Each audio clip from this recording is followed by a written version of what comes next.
My name is Tim Lynagh. I am a volunteer board member and the policy advisor for the Lyme Disease Association, or LDA, led by Pat Smith, LDA's president.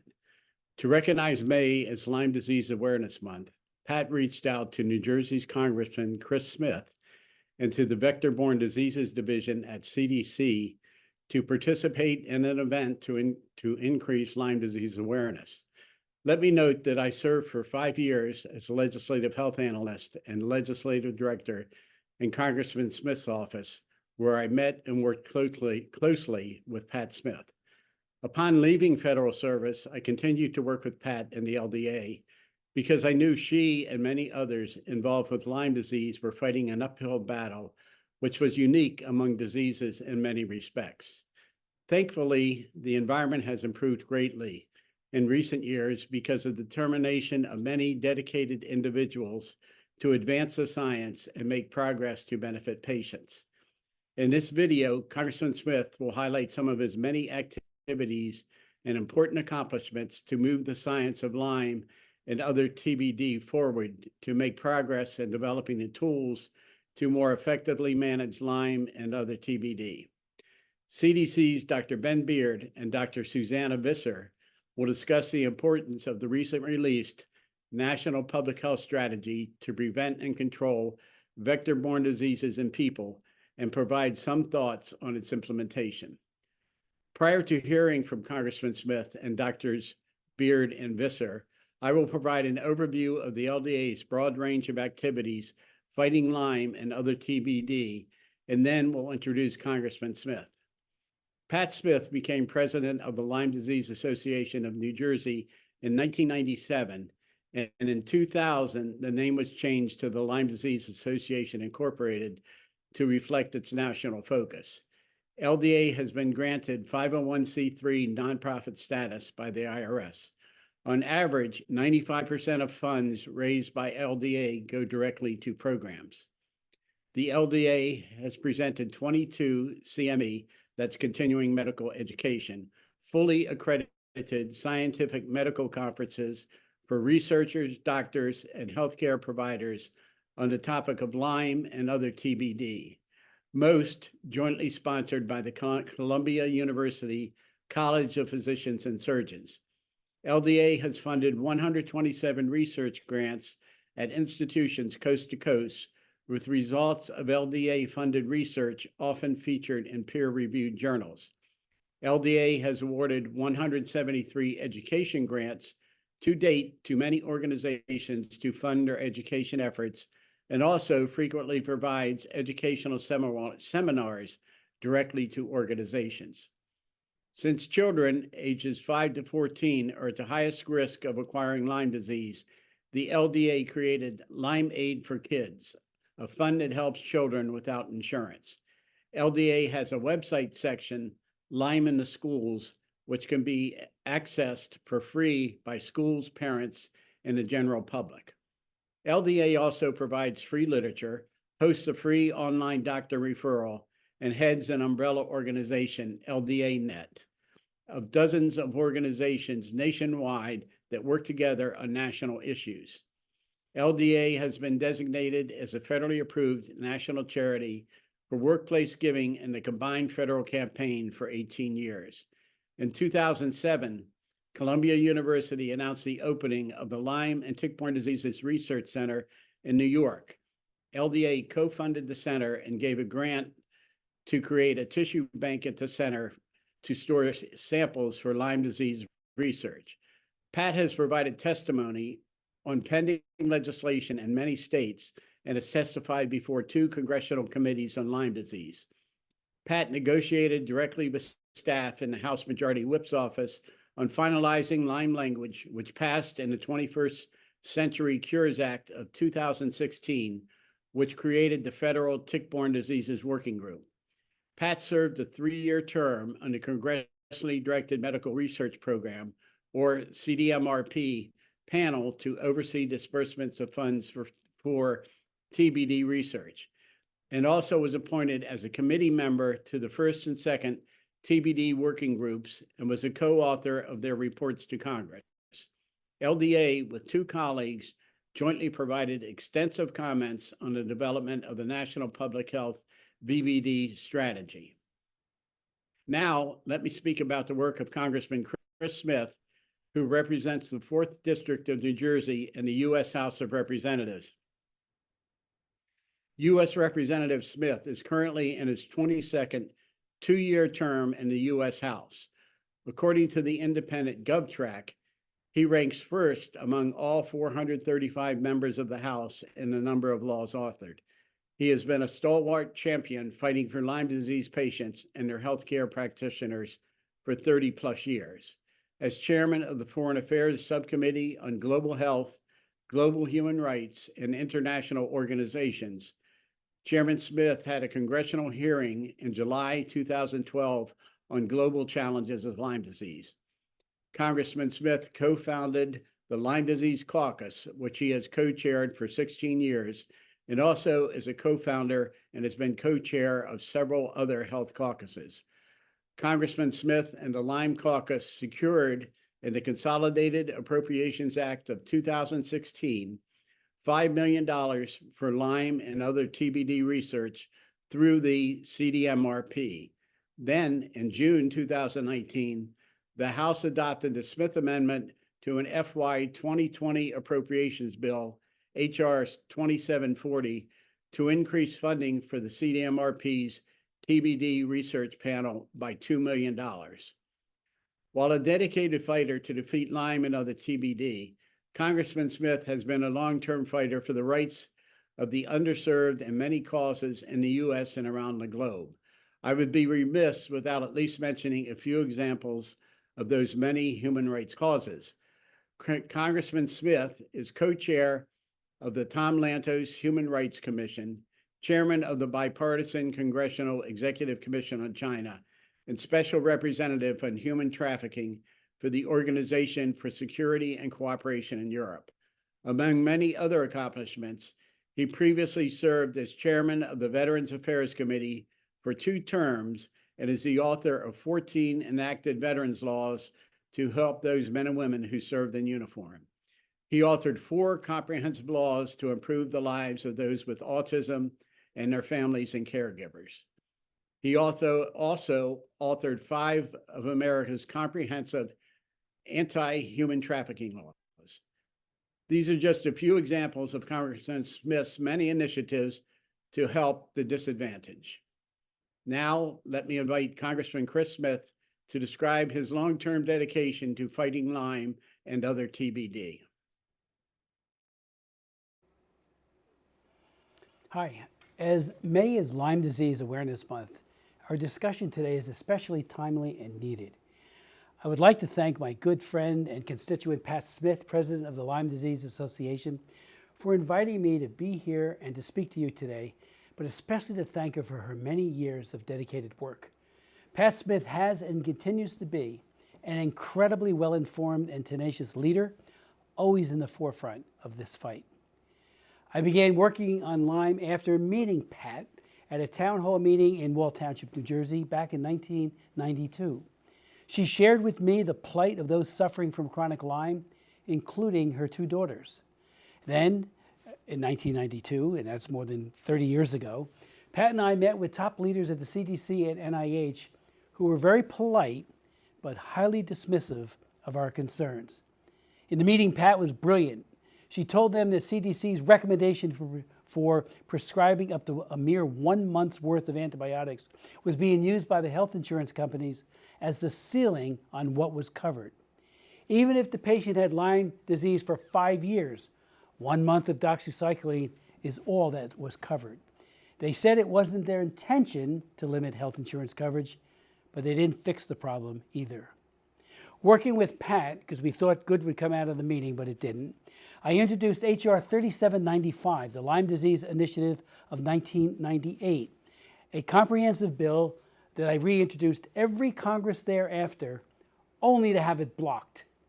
The 1998 legislation noted, for example, that in 1996, 2 years before that, CDC had estimated that there were 16,455 cases of Lyme disease reported, and noted that there is no reliable standardized diagnostic tool for Lyme disease, and that it's therefore likely that the disease is severely underreported.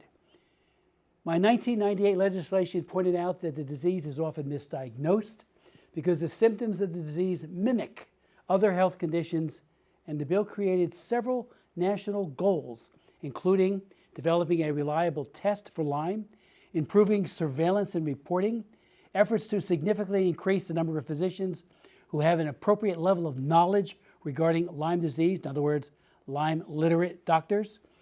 My bill would have also established the Lyme Disease Task Force to provide advice to the Secretary of Health and Human Services and the Department of Defense on achieving those goals.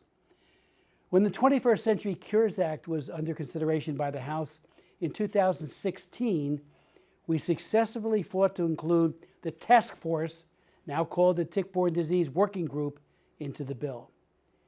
After House passage, the Senate was poised to block the working group.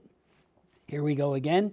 But that's when former Speaker Kevin McCarthy, who was then Majority Leader, and whose daughter had chronic Lyme, boldly said that if the Tick-Borne Disease Working Group section is eliminated by the Senate, he will not allow the entire 21st Century Cures Act to come back to the House floor for a vote. The Senate accepted the House provision. Pat Smith served with great distinction on the Tick-Borne Disease Working Group.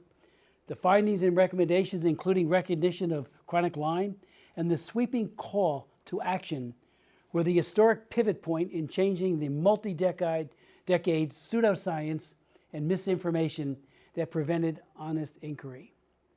Today, it's estimated Lyme affects more than 476,000 Americans annually, and the case numbers and geographic spread are continuing to grow. What was once a disease thought to be found only in the Northeast has now been detected in all 50 states and abroad. The rapid spread of tick species, including the Lone Star tick, has led to an increased number of cases in newly emerging diseases, including alpha-gal syndrome, for which we have an inadequate understanding. Yet even as reported cases of Lyme and other tick-borne diseases are increasing throughout the United States, we know that the number of reported cases underrepresent the actual incidence of infections. The demand for new tools and solutions is more urgent than ever. And as the chair of the Congressional Lyme Disease Caucus, I am absolutely committed to ensuring that we employ all federal resources possible towards this fight. In recent years, we have made progress, significant progress, in spreading knowledge and awareness about Lyme disease and spearheading critical research initiatives towards developing new tools in prevention, diagnosis, and treatment for Lyme. The working group's final report was published last year, and the expertise and insight provided are crucial for informing the CDC's Lyme strategy. Meanwhile, in 2019, I introduced the House version of the Kay-Hagan Tick Act, which was signed into law later that year. This historic bill created for the first time a whole of government national strategy to combat Lyme disease and other tick-borne diseases. The CDC released its National Public Health Strategy to prevent and control vector-borne diseases in people just this past February. This strategy represents the largest formal, coordinated federal effort on the prevention and control of vector-borne diseases like Lyme. It identifies as key challenges and opportunities in our ability to detect, prevent, and respond to these diseases. Some of the most important opportunities identified in the national strategy include modernizing data collection systems to increase our knowledge about Lyme and other tick-borne diseases, and making this data more accessible to policymakers and to the public. Promoting innovations in Lyme diagnostics, improving our ability to forecast and track outbreaks, optimizing existing treatment protocols, and developing new therapeutics. These are bold and ambitious items, and we have already begun to make some progress in providing solutions for Lyme patients and their families. Through achieving these goals, the CDC aims to reduce the number of Lyme disease cases by 25% by 2035, compared to the year 2022. Later, the CDC will share more about their plan for rolling out the national strategy. This legislation also funds regional centers of excellence in vector-borne diseases based at selected universities to conduct critical research on preventing and responding to tick-borne and other vector-borne diseases, as well as to train the next generation of Lyme-literate public health entomologists. In addition, the legislation supports state health departments in combating Lyme, including data collection, awareness, prevention, and treatment initiatives. I am pleased to share that with the assistance of the grassroots Lyme community, we successfully advocated for the recently enacted fiscal year 2024 appropriations package to include an increase in funding for the Tick Act, along with other important language to support research and other activities. These provisions will be critical as we work to implement the national strategy. Additionally, the appropriations legislation provided a record $5 million for LymeX Innovation Accelerator Program between HHS and the Stephen and Alexandra Cohen Foundation. As you know, established in 2018, LymeX has been instrumental in harnessing science and innovation to conquer Lyme disease. Just this February, 5 winners were announced for Phase 2 of the LymeX Diagnostic Prize competition, with the goal of accelerating the development of accurate and reliable Lyme diagnostic testing. Phase 3 of the competition began in April and involves preparing those projects for eventual submission to the FDA for review. Last month, HHS released a report to Congress outlining its multi-year plan for implementing LymeX. One of the developments that we can expect this year is new research exploring the common clinical and biological factors between Lyme disease and other chronic conditions, including COVID-19, multiple sclerosis, and chronic fatigue syndrome. HHS also plans to host interactive workshops, webinars, and other events with members of the Lyme community and the public to promote patient-centered innovation. I am very encouraged to see these updates and working to ensure that funding provided towards LymeX and other programs are stewarded most effectively.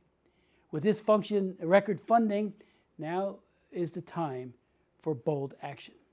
Last week, I sent a letter to HHS requesting their spending plan for the fiscal year 2024.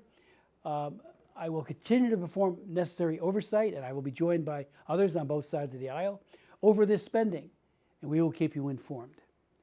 To continue this timely discussion on how we can best work together on addressing Lyme disease, I would like to invite Dr. Ben Beard, the Deputy Director for the Division of Vector-Borne Diseases, and Dr. Sue Visser, the Deputy Director for Policy and Extramural Program at the Division of Vector-Borne Diseases at CDC, to share more about the national strategy and its importance in helping patients with Lyme.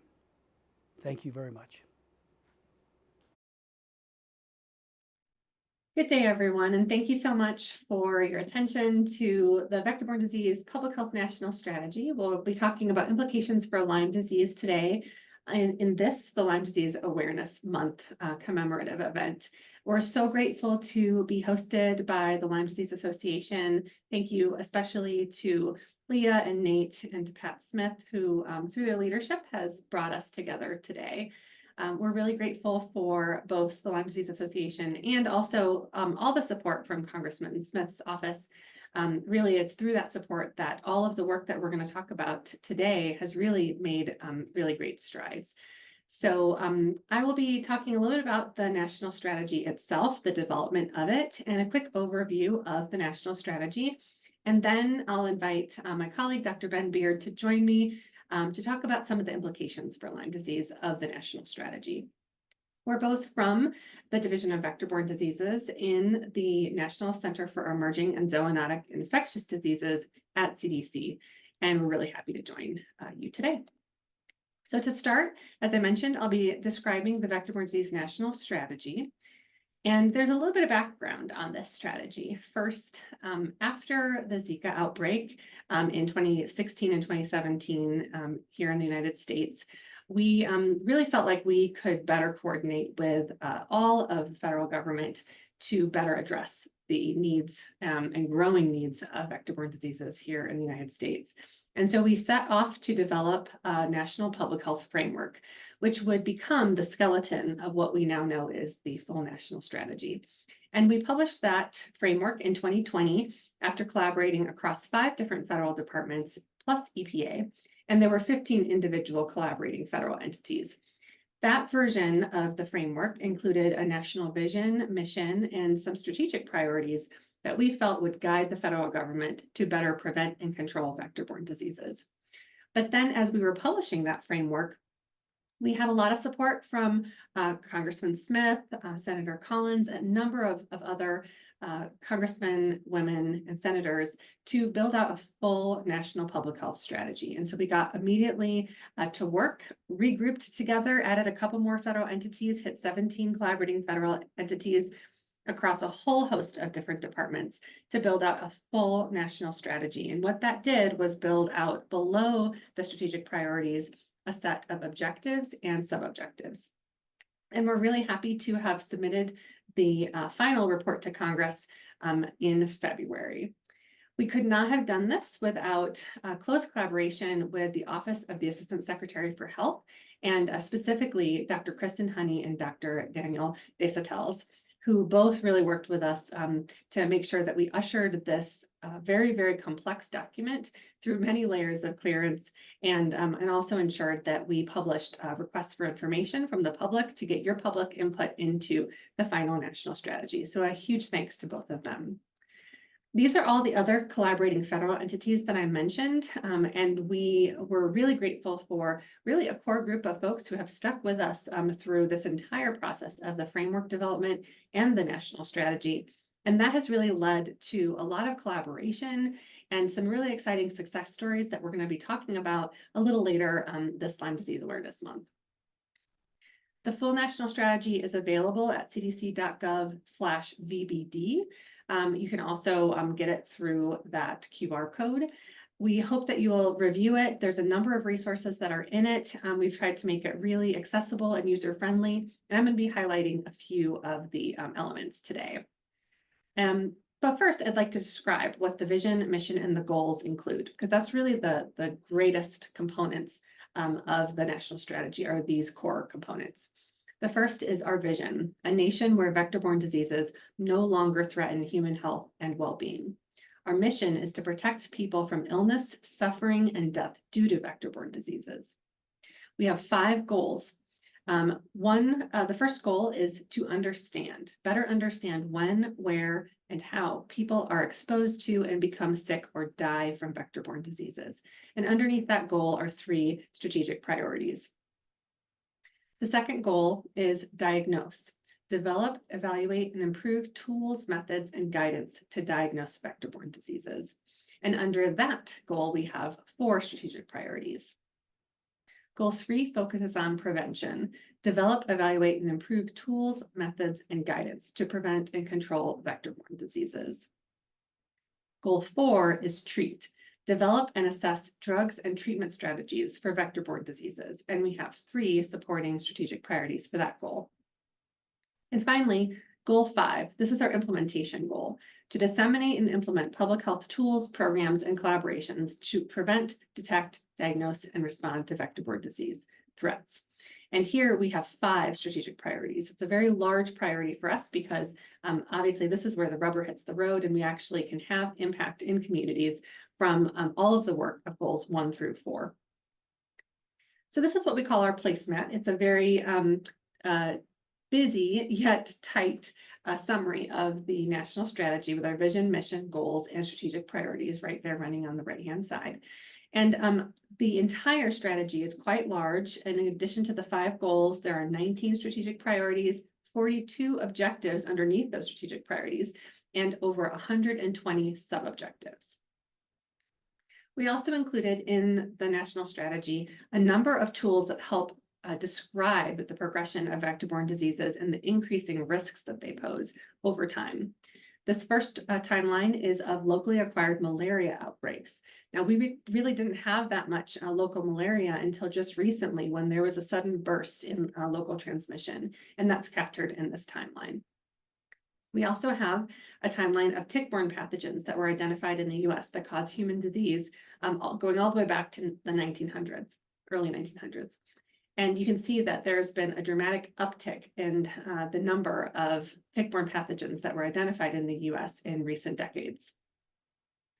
We do the same for mosquito-borne pathogens, showing here the pathogens that were identified in the US that cause human disease going back to the 1600s. And we also include, very importantly, a set of target public health outcomes. We wanted to hold ourselves accountable for some of the most impactful and burdensome vector-borne diseases in the United States. So we selected 4. These are just key target public health outcomes. We have a number of other outcomes that are really important to us that cover other very important diseases and conditions. But these 4 definitely, if we make an impact on these, we will definitely move the needle on vector-borne diseases. So the first is to eliminate deaths from Rocky Mountain spotted fever in Arizona tribal communities by 2025. This is really important to us because those communities have over 100 times the incidence of Rocky Mountain spotted fever compared to any other area. The second is to eliminate sustained local spread of dengue by 2035. And by sustained, we mean having no more than 10 related cases in one jurisdiction. And then our Lyme target outcome, reduce the number of Lyme disease cases, and here we mean laboratory confirmed cases, by 25% by 2035, and that's comparing it to 2022. And finally, reduce the annual number of West Nile virus neuroinvasive cases to below 500 by 2035. Now, these are really aggressive targets, and we know that all of government will have to work with us to achieve these, but we do feel like if we are able to sustain our pressure on these diseases and create new strategies that are increasingly effective and are supported in terms of resources, that we can achieve these goals. So looking forward, we know that this is going to require all of us coming together to have an impact to reverse the dangerous trends we've seen in vector-borne diseases in recent decades. And in the document, we state that successfully implementing the Vector-Borne Disease National Strategy depends on continued collaboration, support, leadership, and excellence in innovation and program implementation. Collaboration within and outside of the federal government is necessary to protect the nation and save lives. And that's where you come in. We know that the public and patients are at the heart of everything that we're doing in the strategy. They are the reason that we are working hard to prevent and control vector-borne diseases, but we're also going to need your help to be successful. Surrounded by the public and patients are all the different groups that we know are critical to having an impact in the vector-borne disease space, and they're all represented here. So a big thank you to our Vector-Borne Disease National Strategy collaborators. I mentioned them earlier. I wanted to thank them again. There are too many names to individually name, but we are very, very grateful for the collaboration and do think that this national strategy development process has brought us closer together so we can have greater impact. So now I'm going to turn it over to Dr. Ben Beard, my colleague and fellow deputy director, who will help with a spotlight on the Lyme disease target outcome that I described earlier. Take it away. Thank you, Sue. First of all, I'll just reiterate Sue's gratitude to the LDA for this leadership in this area and the opportunity for us to be here today, and of course for Congressman Smith for his leadership and passion around this very important public health concern. So next slide. I'd like to begin, I'll begin by just repeating the targeted outcome that Dr. Visser went through a few minutes ago, and it was just to reduce the number of Lyme disease cases laboratory confirmed by 25% by 2035 compared to 2022. Next slide.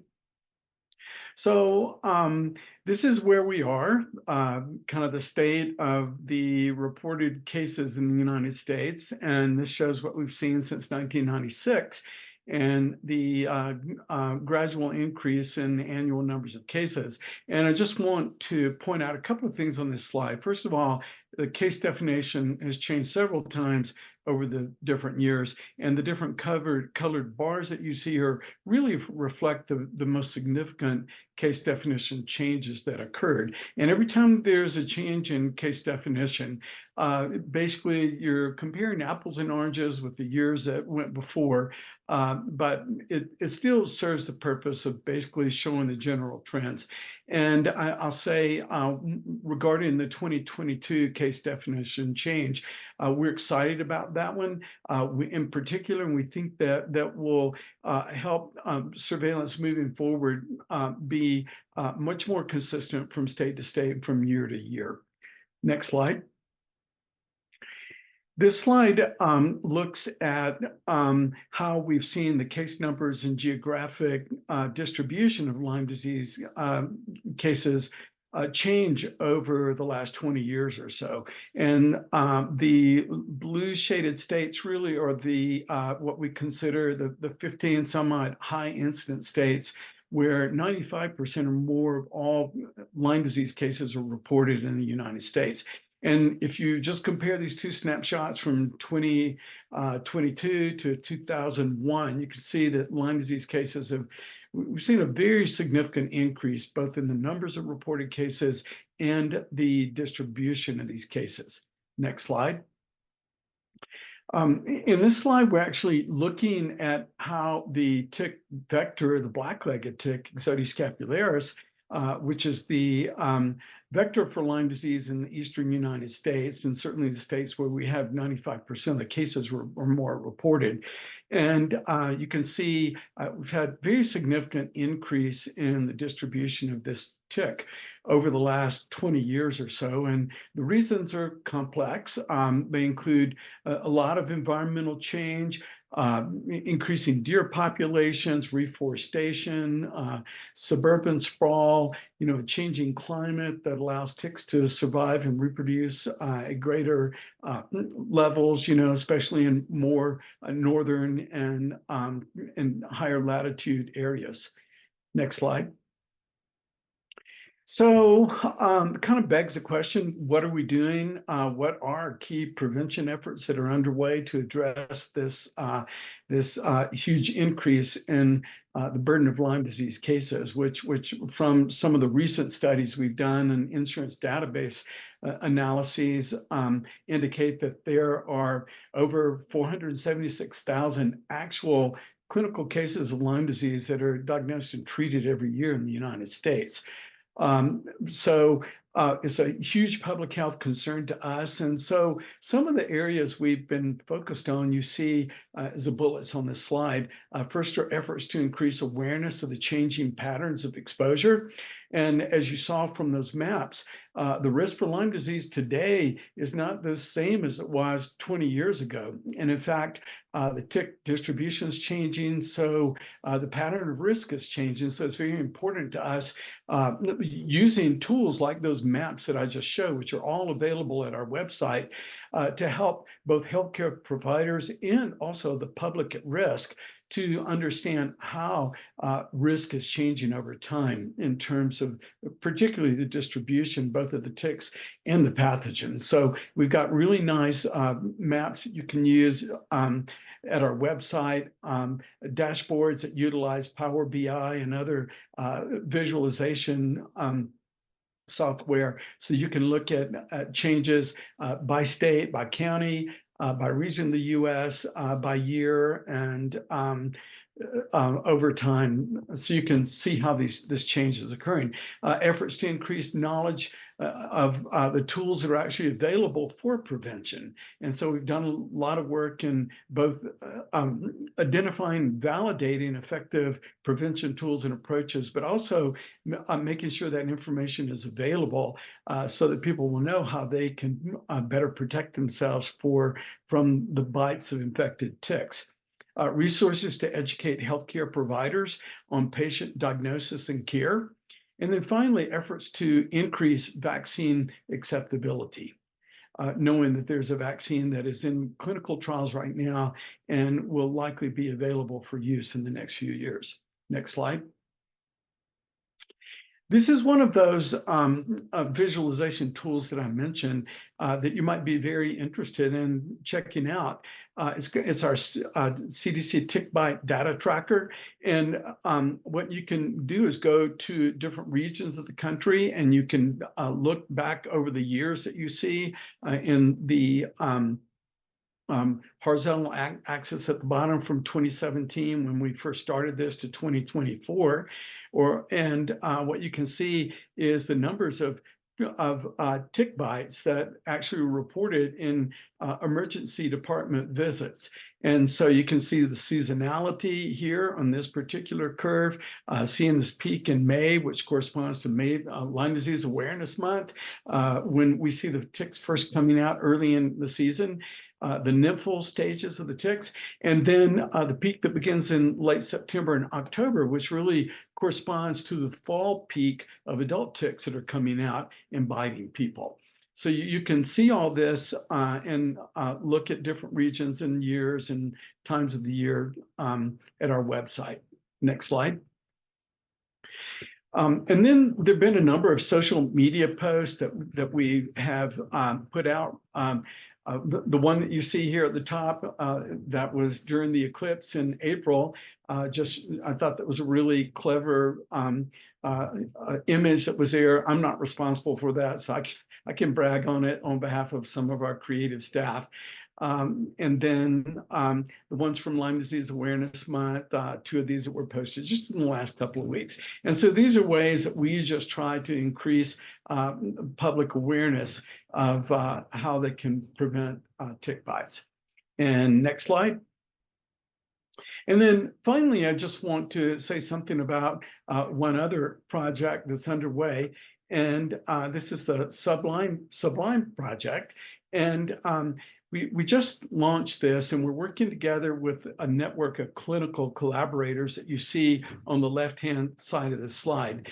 And this provides an opportunity to look at both old and new questions, to look at prospective identification, monitoring, and comparison of patient outcomes across this network, to discuss questions that come up between the different investigators and teams that you see here. It allows for real-time characterization of persistent symptoms that these healthcare providers are seeing in their clinics. And then finally, it provides an infrastructure for monitoring the impacts of a future vaccine when one's ready. Next slide. And at this point, Sue, I think I'll turn it over to you. Sounds good. Thanks so much, Ben. Yes, and more information is going to come out about Sublime. We're going to have a webpage coming out, which will share a little bit more about it. We're really excited about that clinical network, and really could not have done it without the great support of all of you helping Congress understand how important this work was. We really look forward to answering some questions that have really been outstanding for a very long time through that network. I wanted to share with you that you can learn more about the national strategy and hear some additional progress updates at an upcoming hybrid public meeting on May 23rd. It's one of our commemorative events for the Lyme Disease Awareness Month. And it'll be taking place in the Great Hall of the Humphrey Building in DC for a set of invited members. Pat Smith is one of those invited members, and invited participants will share their individual priorities representing their organizations among the many that exist in the Vector-Borne Disease National Strategy. Now, we know that there are so many with 19 strategic priorities. We can't do everything all at once, and we do have limited resources. And so we want to make sure we focus on things that will matter most to the Lyme disease community. So we will have some opportunity for public feedback. It will inform future iterations of the strategy, and also our federal implementation plans, which each agency is at various and sundry stages of developing, depending on how they operate and function. We will live stream the entire event at hhs.gov/live, and you can find that on May 23rd. It'll pop right up and you can click on it and watch the entire event. The spotlight really will be on the opening and closing sessions, because the interactive portions will be difficult to track with people, communicating and working together in the room. But we hope that this will be really an excellent event to help us get started on implementation of the national strategy. So a final thank you from Ben and I. The work that you've heard about today really could not have been done without your ongoing support. We're really grateful for many of you coming to events that we've sponsored, webinars, meetings, technical consultations to help us make sure that we're focused on things that, again, will have a direct impact on either preventing vector-borne disease or helping patients who have already experienced a vector-borne disease, and also to just make sure that we are reducing illness, suffering, and death of those who contract a vector-borne disease. And we want to reverse those trends that we've been describing throughout this presentation. So thank you so much for having us. Thanks again to Pat Smith and the entire staff of the Lyme Disease Association. Thanks to Congressman Smith and his staff for his ongoing support and their support in focusing and prioritizing Lyme disease among the many priorities that we have for public health. We truly appreciate you welcoming us and keeping the conversation going. Thanks so much. Let me express gratitude from LDA for these encouraging presentations in recognition of Lyme Disease Awareness Month. Thank you, Congressman Smith, for your participation and for demonstrating your commitment to helping TBD patients and reducing future TBD cases. Thank you, Dr. Beard and Dr. Visser, for your participation on behalf of CDC and for CDC's and the Office of the Assistant Secretary for Health's efforts in developing the National Public Health Strategy for preventing and controlling vector-borne diseases in people. Viewers, thank you for watching, and please share this information with your family and friends. Thank you all.